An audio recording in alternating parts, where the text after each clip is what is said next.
Hey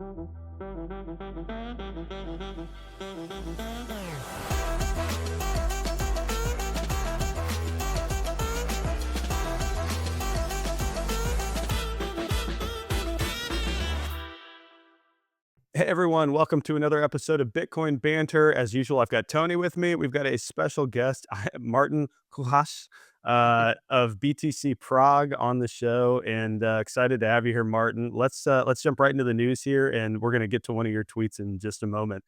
So the first one of which I have very strong opinions, but I'm going to let you guys take it before I go on a rant.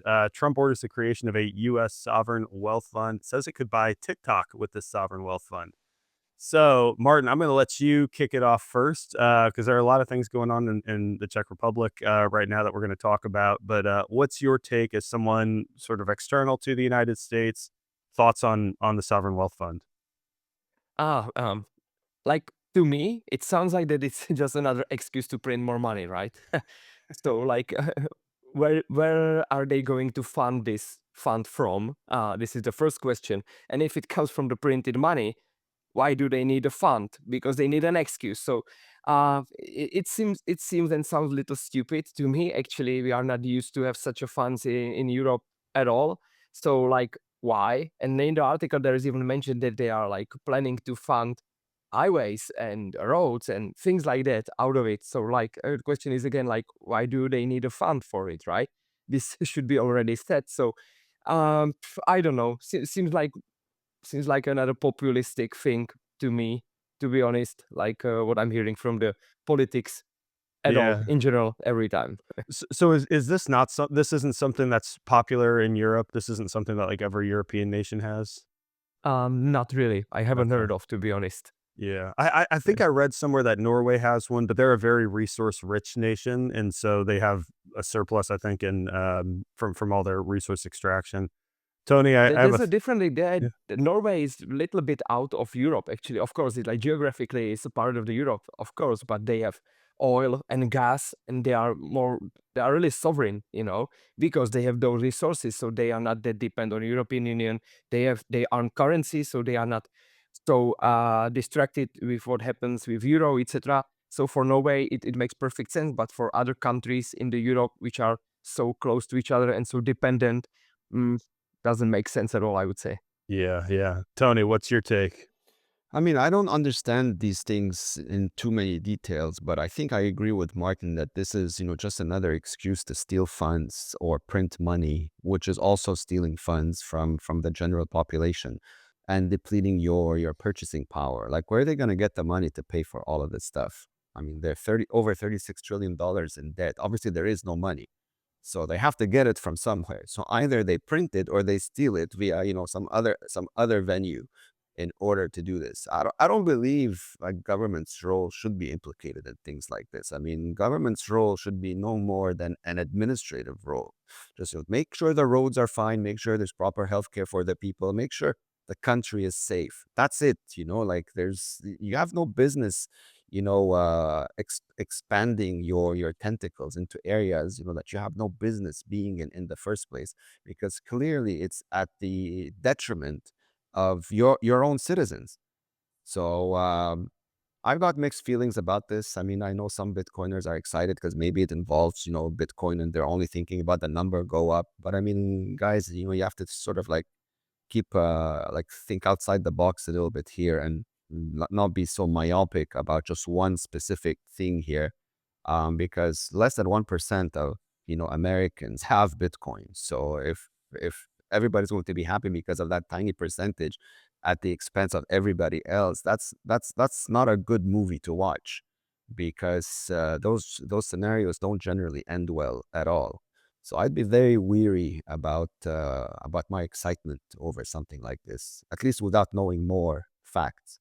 Yeah, I started looking into. I mean, I was familiar with the concept of sovereign wealth funds, but started looking into it last night. And my poor wife was trying to get out the door after we got the kids to bed. She's like going to hang out with her girlfriends, and I'm like railing on this how stupid this idea is. And she's like, "Okay, why?" And I said, well, first of all, the whole concept begins with you need to have a surplus. And so let's say we did have a surplus, which we don't. We have a $2 trillion deficit or whatever. Even if we had a surplus, that is stolen money in the form of taxes or money printing, more debt taken on. And so what they should do with it is they should turn around and say, hey, we don't need this money. We're going to give it back to you.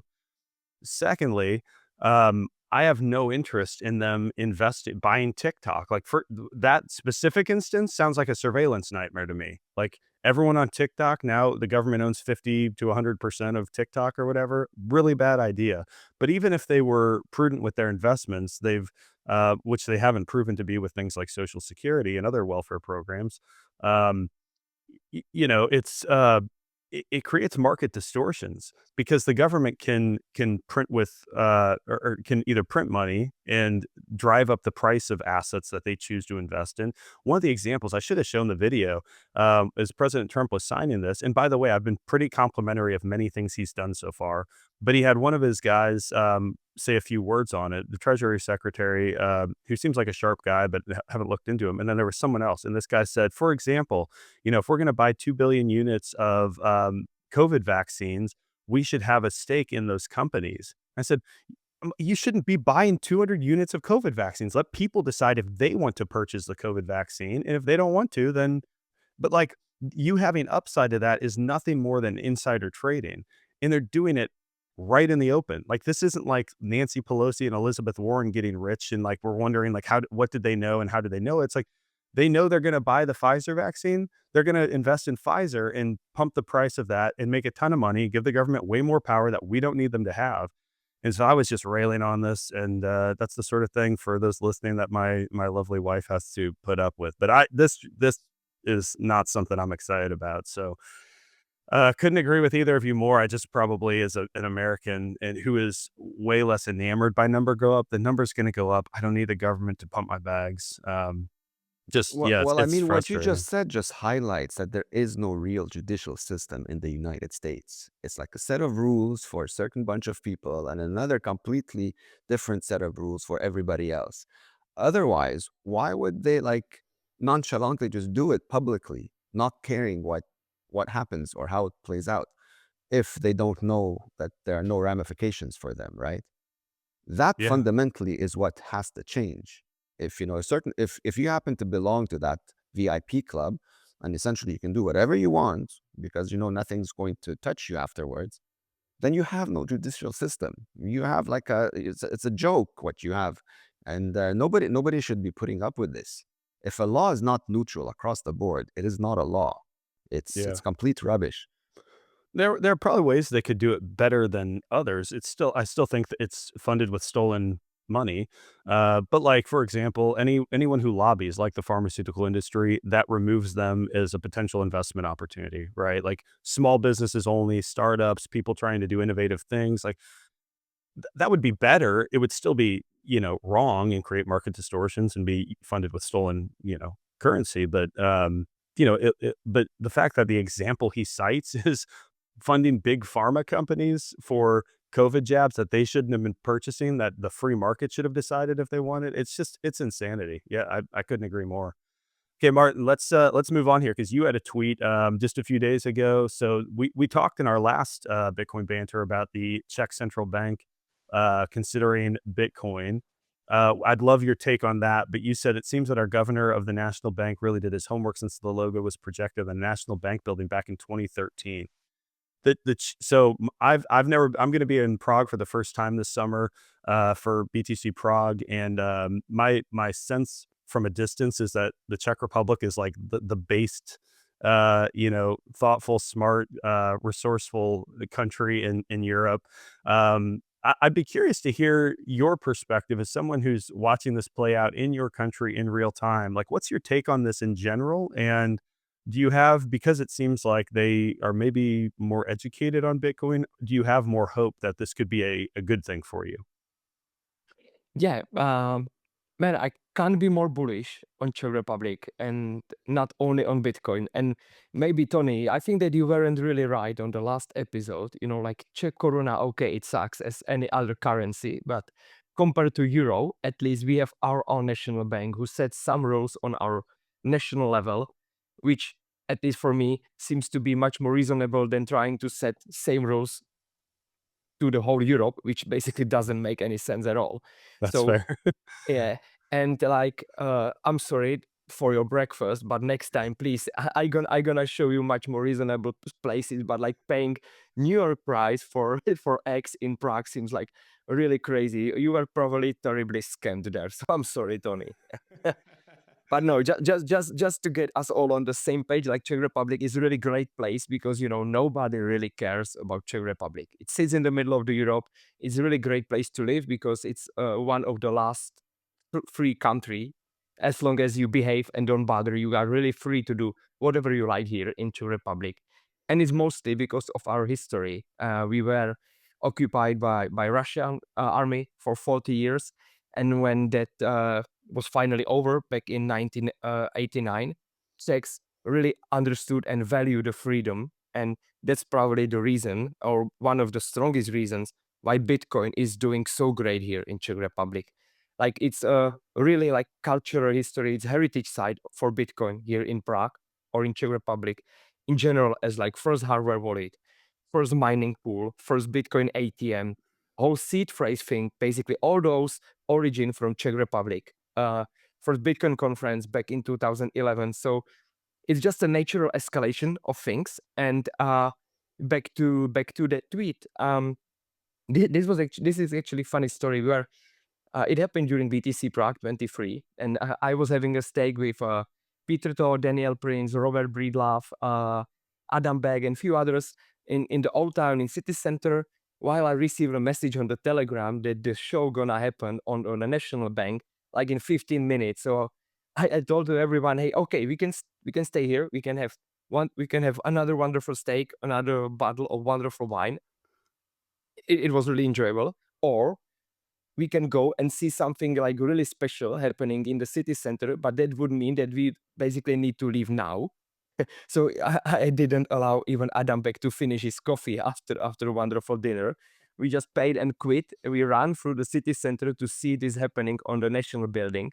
And I was a bit afraid if like police will come or do anything, and nobody cared. There were like 300 people shouting like Bitcoin, Bitcoin in old town in Prague on the National Bank. Then we packed all the stuff and moved to the Charles Bridge to repeat on like 600 years cultural history part of the Europe. Again, study Bitcoin. And already back then, that's what I liked on the projection the most, is that it doesn't like propose to people buy Bitcoin, but it proposed them to study Bitcoin, which now like after 2 years, it really aged well, I would say, right? It seems like that our governor really like understands that this can help our country. And of course, we talked about this before the show, that it can actually turn out terribly wrong, like this. You know, it's with politics. We're gonna talk about it after this. That ECB is already not happy about our national bank thinking about having Bitcoin as a reserve currency. But from and it's still very fresh. Yeah, but from what I know is that there is a small committee to be like delegated now on a national bank level, which only work for another half a year, is to really explore the options and the consequences of having Bitcoin on our national balance sheet. So it's really happening, you know, and I believe that our governor, he's a smart guy.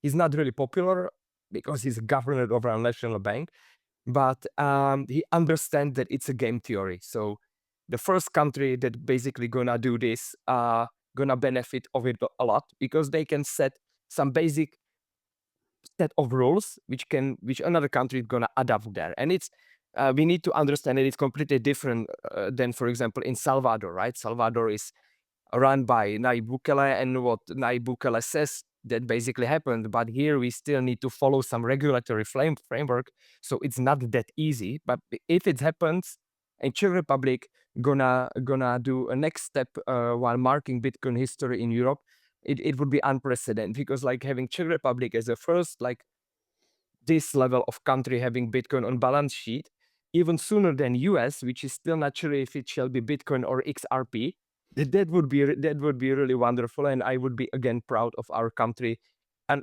it's, you know, it's not only about the hockey and our wonderful beer, but like the way how Bitcoin goes and does here in Czech Republic makes me really proud, and it's probably one of the reasons why BTC Prague is so successful, because we are really true hard Bitcoiners, and we do not need to apologize or to give any excuses that we don't take care of Bitcoins or whatever.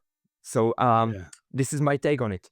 Yeah, no, it's a good take. And in fairness, from what I know, I would probably much rather have the Czech Republic adopt Bitcoin as a strategic reserve asset than anyone in the West. I mean, uh, you do seem to have I think your cultural history and appreciation for freedom that many, like in the United States, Western Europe, take for granted is really fundamental to that.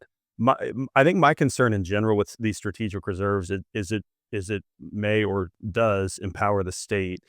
My hope, the caveat to that is my hope would be that Bitcoin's a finite cap, even if we have to deal with powerful nation states for some period of time because they adopt Bitcoin and it makes them fabulously wealthy, is at the end of the day, once they start using that, spending it, whatever, putting it to work, um, they can't do it forever, right? So even if we have 30 more years of a lot of the, tyranny that we see, you eventually run out of Bitcoin and you can't print more of it, right? Tony, why don't you give your thoughts and ask Martin for a breakfast recommendation while you're at it? Martin, your comment is on point, man. You are absolutely right. I still have that PTSD from that 50 euro egg breakfast. So that's where that point comes from. No, but as far as Prague is concerned, it is absolutely at the top of my list of favorite cities in the world. I think the cultural history and the mindset of that city is extremely powerful, extremely unique, and it like aligns so well with everything that Bitcoiners, genuinely come after and believe in. Whether it's the pursuit for freedom, the not standing for bullshit, the just keep going the way it's supposed to be done, not being phased by anybody's words or actions, not being afraid of anyone except what you believe in. I mean, this is very you sense that very strongly in Prague, which is why I love going there. Whenever I get the chance, I'm bullish on the Czech Republic. I hope they stand their ground just to break the mold of the broken money and the corruption and all that's been going on for such a long time. I just want to see them, put their foot down, ignore all the nonsense, do it anyhow, succeed, and that will like cascade a domino effect, hopefully across all of Europe, and put an end once and for all to those bunch of useless parasites that have completely destroyed so many countries and people's purchasing powers all over the place. That is my wish, and I hope to be able to see this, in my lifetime, and I'm very bullish and optimistic that we will. Well said. Well, speaking of standing their ground, the Financial Times warned central banks not to chase speculative returns as the Czech central bank considers Bitcoin.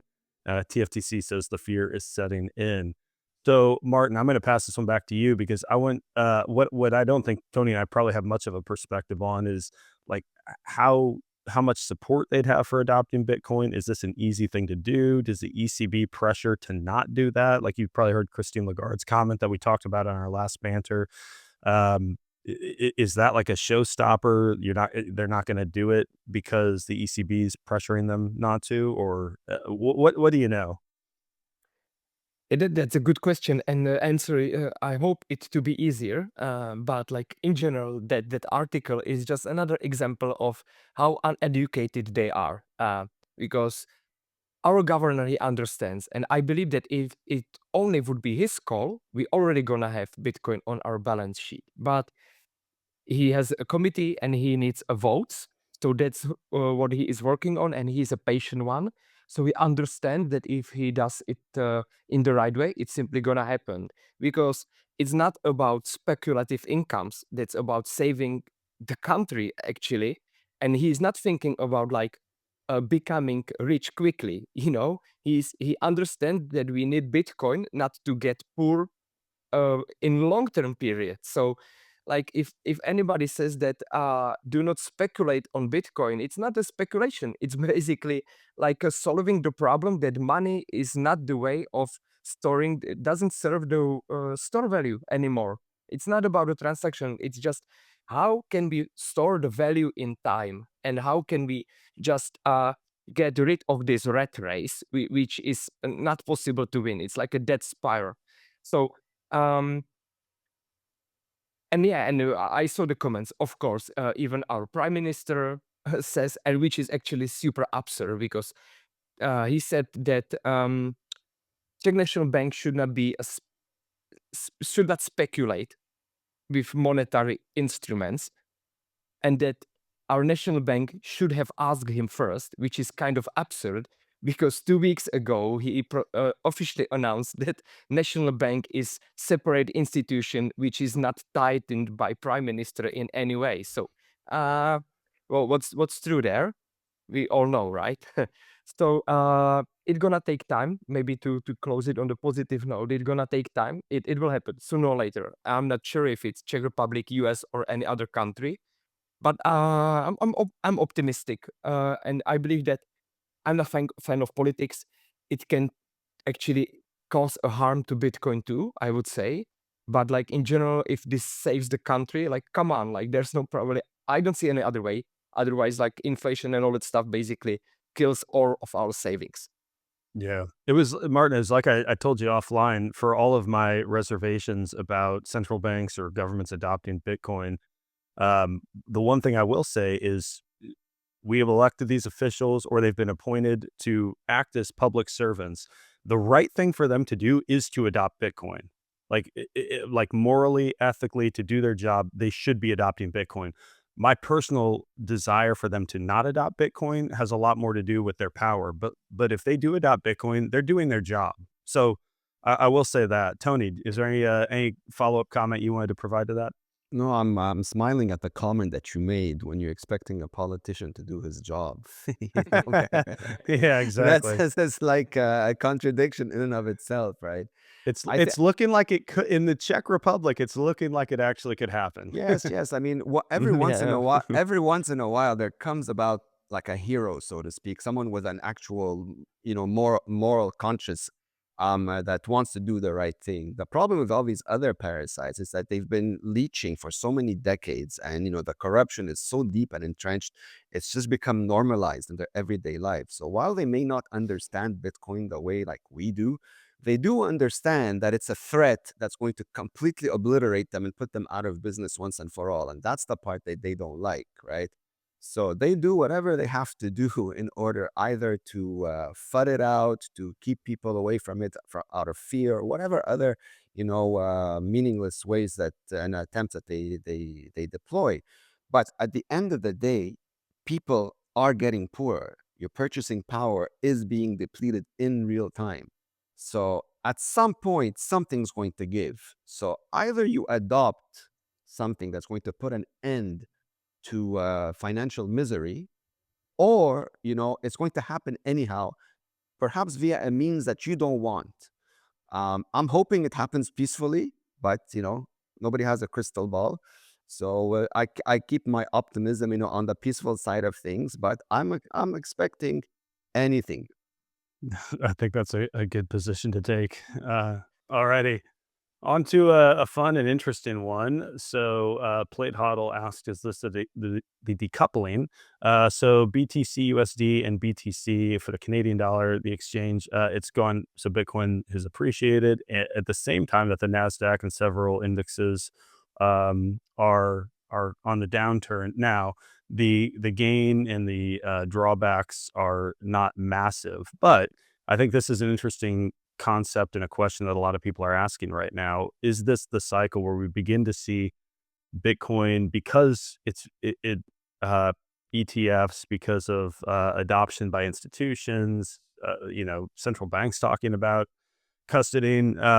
Is this a cycle where we see it break out from other assets and move in very different ways in dollar or fiat denominated measures? Um, Tony, I'll let you take this one first. Martin's had the first shot at a couple of these. Yeah, I think so, man. I think that decoupling continues to happen as people realize that this is not actually a speculative asset. That fiat currencies are the riskiest things to hold because those are mathematically guaranteed to go to zero. And so, if you don't want to see your wealth and purchasing power, completely massacred, in real time, you're going to have to opt out into something that puts an end to it. And for the first time ever, we have Bitcoin that was created, and thankfully it succeeded. I'm sure there's been like many iterations of attempts to create this digital form of money that's outside of the power of anyone. But, Bitcoin seems to be the first one that actually worked. Fast forward 16 years of proof of work. And now it seems to be, gaining full steam ahead, with institutional adoption. You've got like banks talking about it, politicians, banking their votes on it and what have you. And before you know it, the general population is going to clue in on this as well. I don't think they're able to take advantage of that window of opportunity anymore as much, to generational wealth, because now you've got big players in the game, and already at its current fiat price of 100,000, most people, like, unless you're sitting on a lot of money, you're not buying anything. I mean, it's not to say you're not going to benefit from Bitcoin, but you will benefit in a much slower way by earning it rather than having, jumped in the past 16 years and just upgraded your money from that worthless paper into something, with actual value. So yeah, as more people start, realizing this, that decoupling is going to get stronger and stronger and faster, and that's it. That's at some point the dam breaks open and we have what we have. So, Martin, I want to hear you respond to Tony's comments. Do you agree, disagree? And then maybe share more broadly, what is your take on, like, could this be like a super cycle type where we don't see the 80% drawdown ever again? It just keeps going up. We see nation state adoption. Like, what do you anticipate for the next, 3, 4 years? Mhm. Yeah, like first of all, I agree with Tony. Second thought is that we all know nothing actually. So only time will tell actually if we were right or if our assumptions were like completely wrong. Hopefully not. Um, I'm pretty like surprised of how market goes. Like we are like somehow just only going right in between 90 and 110K, which I don't know. So is like that cycle already out? So are not we? So we're not going to see those 4 years long cycle anymore, or does it mean that the real all time high and bull run still didn't come, which is my assumption, and we will see. And yeah, if like the decoupling is the valid one or not, I believe that it's valid because we all know that those financial instruments are simply broken, and exactly as Tony said, more people realize this thing is that it will only go down and Bitcoin will only go up. But we still need to be patient because it's still very young. It's like Bitcoin is a teenager, right? It's like internet in 90s. Yeah, I remember I was there, like seeing the dot-com bubble, and this something like this will probably happen even in Bitcoin. So there are gonna be some struggles, some obstacles, but it will only gonna get Bitcoin stronger in the long-term perspective. So I'm bullish again, and maybe that's all I need actually. And I'm the patient one. Yeah, to me, it does seem promising. This is really my first cycle because I've only been in Bitcoin for a few years, and like it was during the FTX crash, all the Celsius, all that stuff that I really went from like kind of trying to figure things out to like I'm a Bitcoiner. It seems healthy based on everything I hear from people who've been around longer that we keep kind of chopping sideways, and when we crash, we're crashing to 90K, and then we're back up over 100 really quickly. I think we had a 10K green candle in the last day or two, and so it seems like maybe some of the fundamentals are better understood, and we're just gonna, I think it would be much better for Bitcoin and for my paycheck that's denominated in Bitcoin, if we just kind of kept gradually moving up instead of me waking up one day and we hit 500K or something like that. So, um, yeah, I have a tendency to assume that I think I- I'm cautious because it would be very exciting to see, $1 million Bitcoin in the next 12 months. But not to be so hopeful for that and just to be comfortable and patient with maybe we're just gonna kind of chop our way up and we'll get there when we do. I think that would be much better for the downward volatility because the people who would be accumulating during that time, obviously have some conviction and some understanding as to what they're buying. Like the speculation that I think under those circumstances would be drastically reduced. So I think you're probably onto something, Martin.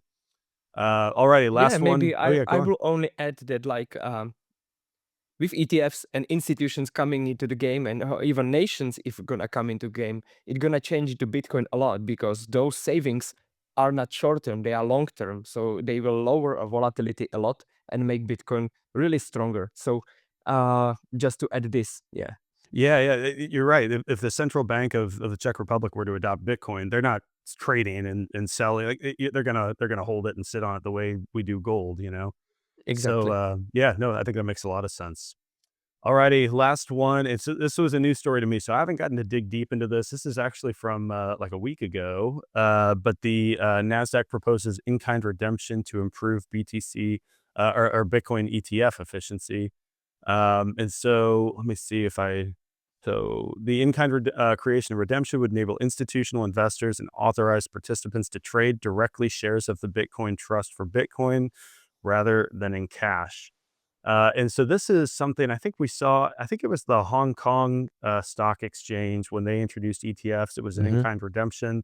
To me, that feels that would for the we Martin rag on the ETFs a lot as not real Bitcoin, and it still isn't. But if you had that optionality, it seems promising. Be curious what you think the implications of something like this would be.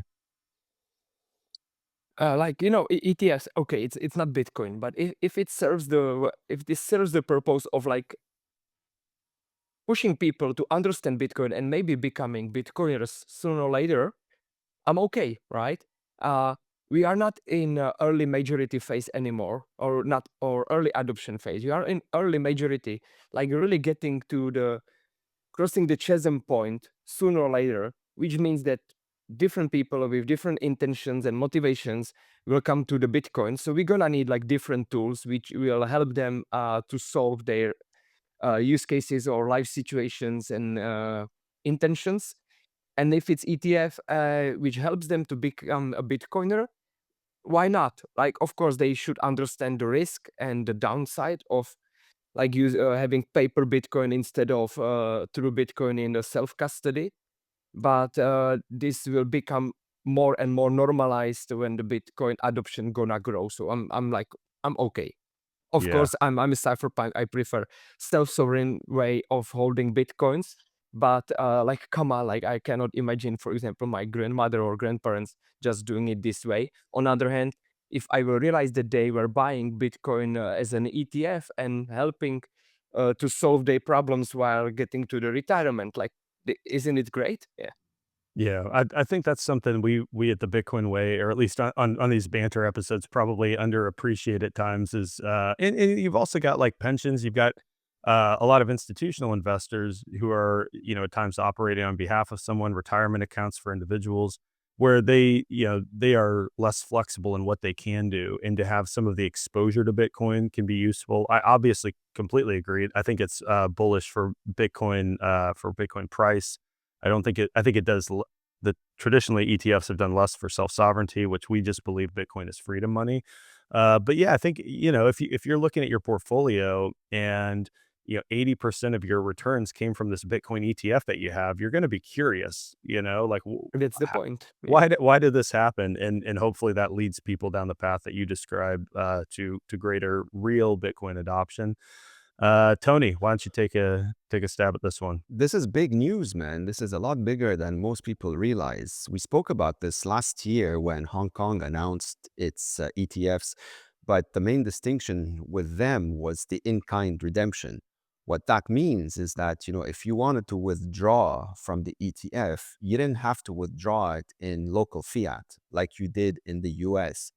And I mentioned specifically that at some point the US is going to be forced to do this because Mhm. enough people are going to realize that that is the smartest way to take advantage of that ETF.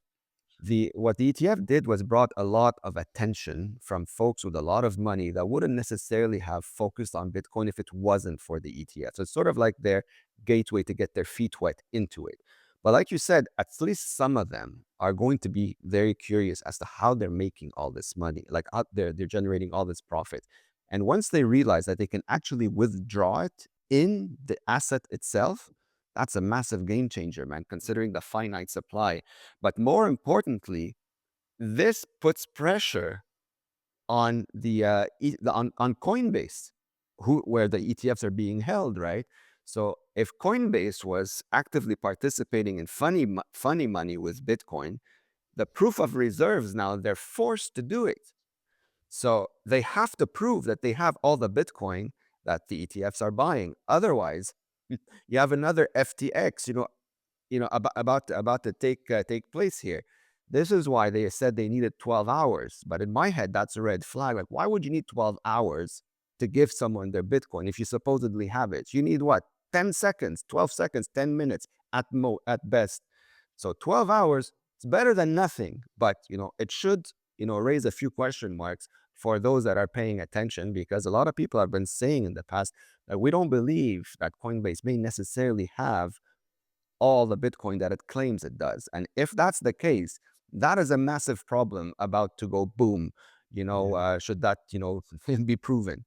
So Yeah, time will tell, man. Fun times. could you imagine a bank run on Coinbase in this sort of scenario? Yeah. Well, why else would they ask for a 12-hour period? To me, Yeah. it's to go out and buy the Bitcoin that's being asked for, right? Exactly. So within 12 exactly. hours, of course, you're going to find it somewhere. But at some point, with the finite supply, you might not able to find it. And then if somebody's still asking for it, then what do when you don't But have it? still, 12 hours compared to. Did anybody audit Fort Knox if all that gold is there? I believe that it would require US much more than 12 hours to get it filled again, right? Crazy, man. It's Yeah. absolutely nuts what's Yeah. happening. Yeah, 12 hours is a lot faster than the government could do with gold, that's for sure. But I Yeah. agree with you, Tony. On a global, digital, decentralized network, they could do better than 12 hours. We'll have to see. Yeah. Alrighty, guys. Hey, Martin, why don't you give a handoff so people know where to find you? I'm going to have you, I think we've got it time slotted for next week. You're going to come on the Bitcoin Way podcast and we're going to chat. But tell people about BTC Prague, where they can find you, learn more. Yeah, mostly all we do is on Twitter first, or X. I still can't get used to it. So I'm on X, and it's BTC Prague profile or handle. So it's quite easy. And maybe my surname is not the easiest. So maybe if you can link it down in the comments, Yeah. I would appreciate, Michael. I will. And the Twitter is the best way of reaching out to us. Terrific. I'm looking forward to our conversation. Thank you so much for making time. For everyone listening, appreciate you tuning in. Go to thebitcoinway.com/podcast if you want to schedule a free 30-minute consult with a member of our team. We help with proper 100% self-custody, no compromises. We help with online privacy phones, Plan B residencies. Again, that's thebitcoinway.com/podcast. We would love to chat with you. Martin, thank you for joining. Tony, great chatting as always. Look forward to catching up with you both soon. Thanks, guys. Thank Great you. having you, Martin. Thank you, Tony. Thank you, Michael. Have a great day, guys. Cheers, Thank you. guys. Bye-bye. Bye.